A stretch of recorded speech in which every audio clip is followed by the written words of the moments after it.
পাখি যেমন তার পূর্ণাঙ্গ ডানা ছাড়া আকাশে উঠতে পারে না, তেমনি অগ্রসর চেতনার সক্ষমতা ছাড়া জীবনের লক্ষ্য পূরণে তুমি অসমর্থ হবে।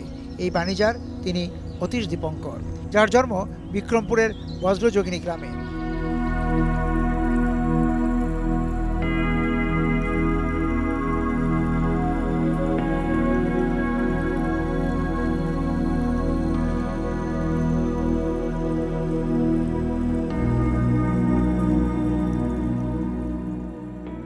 এই যে অতীশ দীপঙ্কর, এইটা আবার কীভাবে তৈরি, মানে এটা নিয়ে আপনি বলছিলেন।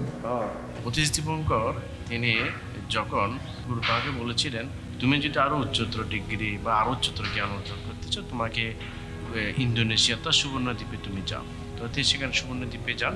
সেখানে মূলত এই অতীশ দীপঙ্করের বিশেষ করে আগ্নেয়গিরি লাভা থেকে এটা তৈরি করা হয়।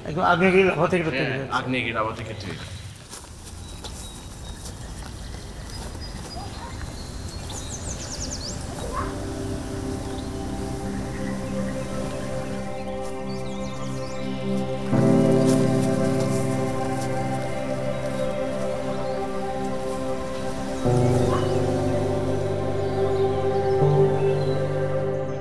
এখানকার একটি মাটির ঢিবিকে অতীশ ভিটা বা নাস্তিকের ভিটা বলা হয় স্থানীয়ভাবে।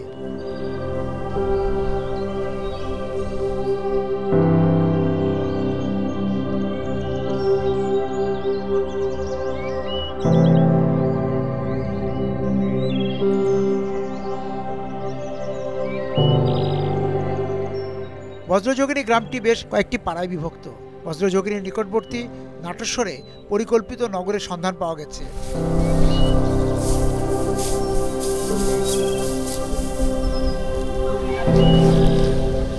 মাটি খুঁড়ে এখানে প্রাচীন অট্টালিকা ও দেবদেবীর মূর্তি পাওয়া গেছে। বর্ষা ফুরোয়নি বলে আমরা খনন কাজ দেখতে পারিনি।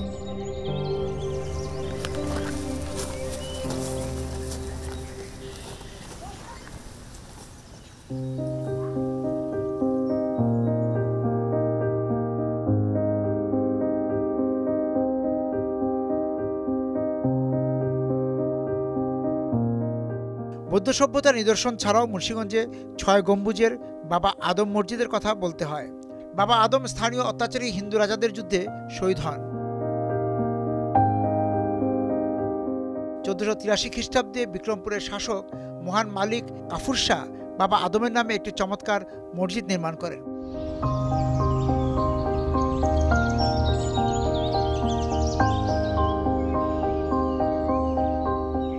বলতে হয় সোনারঙের জোড়া মঠের কথাও।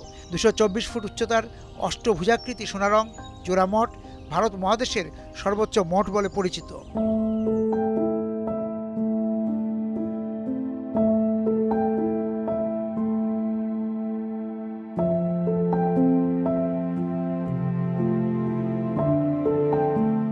ইন্দিরাপুর দুর্গেরও পরিচিতি আছে। ইন্দিরাপুর দুর্গ মুন্সিগঞ্জ শহরে অবস্থিত একটি মোগল স্থাপত্য।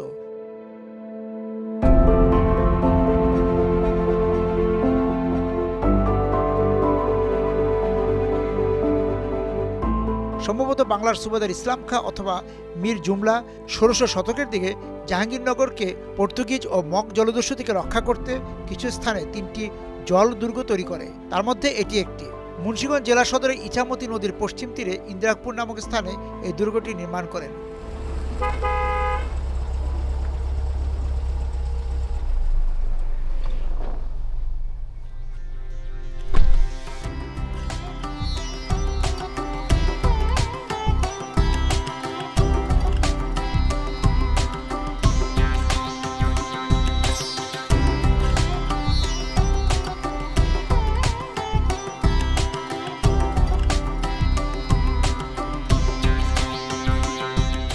জমিদার যদুনাথ শাহ আনুমানিক ১৯০০ সালের দিকে মুন্সিগঞ্জের শ্রীনগর উপজেলার ভাগুকুল গ্রামে ভাগুকুল জমিদার বাড়ি তৈরি করেন।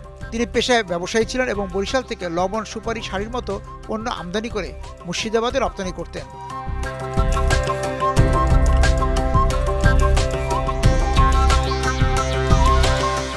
ভবনের সামনে ৮টি থাম আছে, যা গ্রিক স্থাপত্যশৈলীর বৈশিষ্ট্য প্রদর্শন করে। বাড়িটির ভেতরের দেয়ালে ময়ূর, সাপ এবং ৪০ বছর ধরে অসংখ্য খুশির মিছিলে ছিল আইডিয়ালসি।